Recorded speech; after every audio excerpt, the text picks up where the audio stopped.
It stands around the grounds at the moment. Our feature umpire this week, or our feature interview this week, is the umpire in charge of today's game, Ian Robinson. And when I spoke with umpire Ian Robinson, I asked him how long he had been a senior umpire. I joined the senior list in 1969, and I got my first senior game, that is the first in 1971. So this is my 17th year in the firsts. It's a lot of years. How many games have you done? About 340. Including how many premierships? 8 grand finals. So you're pretty well qualified to speak on behalf of the umpire. I've seen a bit of it, yeah. Ian, I wonder, has the role of the umpire in VFL football changed a great deal in those 17 years? Oh, yes, and none more so than this year. I mean, I used to train Tuesdays and Thursdays and turn up on Saturday and umpire the game. These days, this year's only halfway through and I've already umpired in every state and I've umpired on every day of the week except Thursday. So that in itself's a big change. That's from one year to the next. Well, what about from being an umpire outside the circle of VFL umpires? Does it take very long for an umpire starting out on the track to get himself to the stage where he's capable of being a VFL umpire? Not these days. It used to. But now there's just so many opportunities available. There are seminars being run all around the state. Young umpires who show a bit of promise come under notice of the VFL recruiting team very early on. All the advisors around the country are all trained. There are a number of courses that young umpires can go through. They get certificated, and accordingly, if they're any good, they'll make it fairly quickly. So conceivably, a young umpire, shall we say, in a suburb of Perth in Western Australia, or in Brisbane, or in Tasmania, I suppose, could become a VFL umpire? Oh, look, in the not-too-distant future, we'll be using umpires from all of those states, I'm sure. I mean, already young Grant Vernon umpired his first VFL game only a couple of weeks ago from Western Australia. I'm sure he's only the first of those from Western Australia. But people in Queensland, New South Wales particularly, have got a real chance of making it in just a few years' time. Did you ever play football? Only at a junior level. I could hardly see above the grass. You've got to have extra talent when you're that small. Is it an advantage or a disadvantage for an umpire to have played football? Oh, look, it can't be a disadvantage. I mean, any understanding you've got of the game's got to be helpful. What about training? It must be a fairly difficult regime for you. Oh, yes, you've really got to like running. I don't think there's much point in trying to become an umpire if you didn't enjoy running, because there's plenty of it. Now, I used to see it as a routine that you just had to go through in order to be an umpire. But in recent years, I've just learnt a lot more about running and fitness, and I enjoy it. I look forward to it. I plan programs and so on.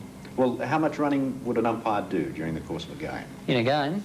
Well, it probably varies a bit, but I guess it's about 17 or 18k in a game. It's not as if you just run out for 17 or 18k. I mean, it's all short bursts and hard running, and then slow down a bit and then hard running again, etc. So obviously you need to be superbly fit. What other activities other than just running does an umpire get involved in to gain and maintain fitness? Okay, well, we certainly do a lot of muscle strengthening. We've got equipment down at training for strengthening calves and hamstrings and so on, because it does put the legs under a lot of pressure to run so hard, stretching, etc.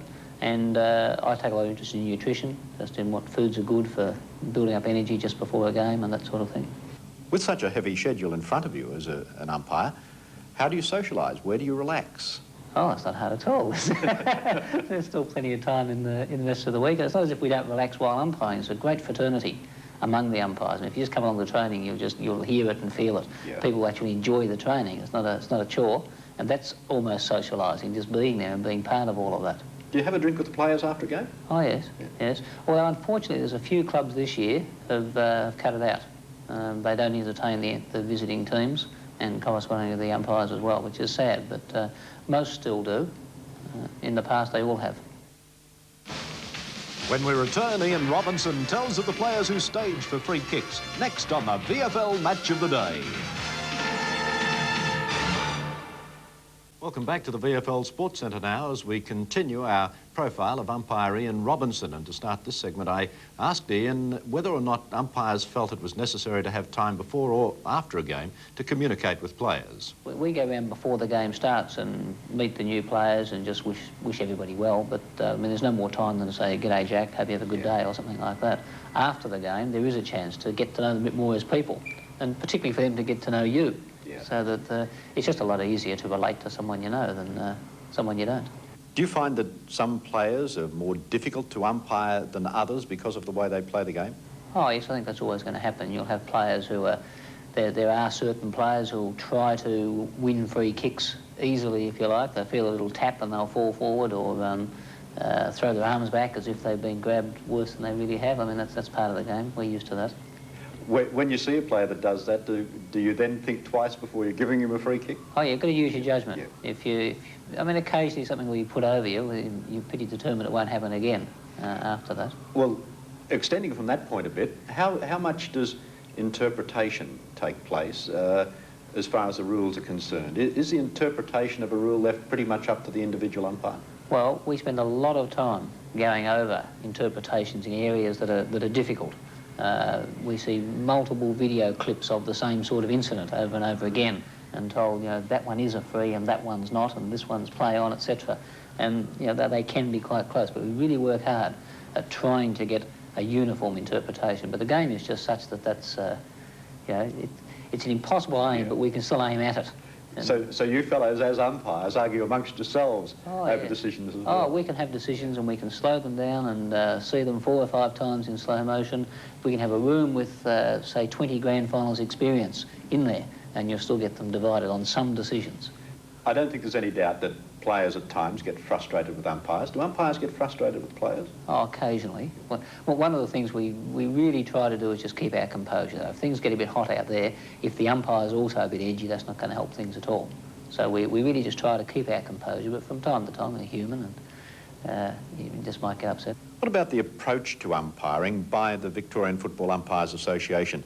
Is that a professional attitude? Well, very professional in our attitude, if you like. It's certainly not professional to the extent that you do it as a full-time job. It's not in that sense professional, but certainly the way we go about the job is bigger than just paying the right decisions on the day. I mean, if you're going to gain respect from the players, from the broader umpiring and football community, then you've got to go about your job in a very professional manner. And in particular, I mean, the players, the teams, the futures of some of the teams depend so much on some decisions that are made that we have to do everything we possibly can to do the job as well as we can. Does the fact that the VFL and other controlling bodies constantly look at rules and change or alter rules of the game make your job more difficult? No, I don't think it makes it more difficult because the game is dynamic, it's changing all the time, and I think it is the job of coaches to try and make the most of the rules as they exist at the time, and then we have to adjust to it. Now, the umpires don't change the interpretations, but we have to adjust to the interpretations that are passed on to us.